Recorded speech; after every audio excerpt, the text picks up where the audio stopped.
my name is Ashley Femright, and this is a video response for EDU 558 on liability mitigation strategies. First, I want to bring up FERPA and HIPAA and how important they are in crisis situations. Excuse me. When a student is in crisis, FERPA and HIPAA kind of play a different role. So FERPA and HIPAA protect students' privacy and confidentiality, but in situations like this, where all the information is needed, it's sort of like mandatory reporting. So it is our duty to report anything that we know is fact. Although it may be private and confidential, it's necessary in resolving the crisis situation at hand and helping us support all the students involved, especially the victim of the crisis. The manner in which I would ethically respond to a crisis situation, as far as after providing all the necessary information, I would follow any policies and procedures that my school had set in place.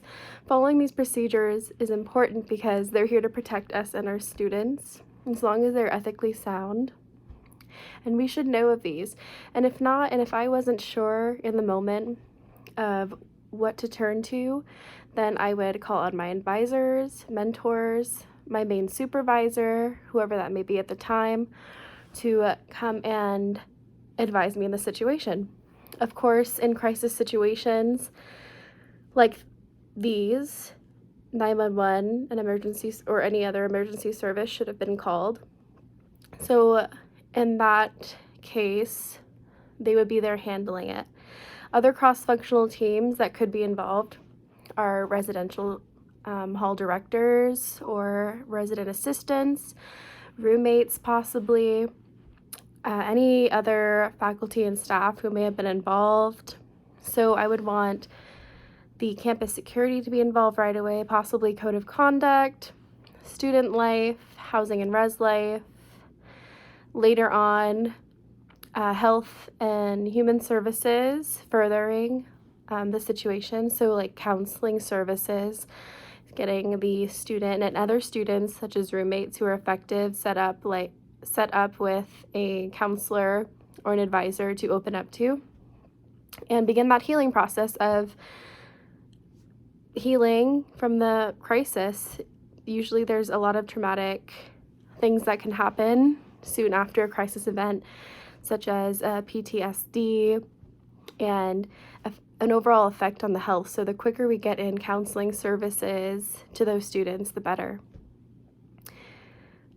A specific follow-up that should be performed includes following up with that student personally. I would reach out to them, and I know that other services would be involved, such as hospital services or the counseling department, but I would want to make sure that student knew I was there to support them.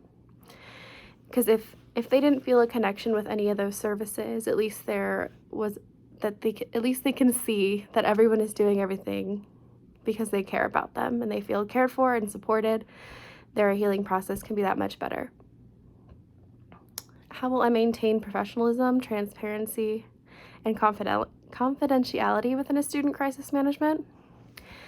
That's just remaining open and honest, taking in all accounts of the crisis situation, knowing my procedures and policies at my school, and also protecting my students who necessarily weren't the victim. So the roommates, the eyewitness, also protecting their confidentiality and privacy, and bringing their health in regards as well. Not saying that the victim should be pushed into that group of people. The victim should always be the number one. But all who's involved is affected. So I would have to be aware of what's going on at all times after the situation. Be very careful to be unbiased and to hear everyone out in situations as sensitive as these in order to resolve them that much quicker.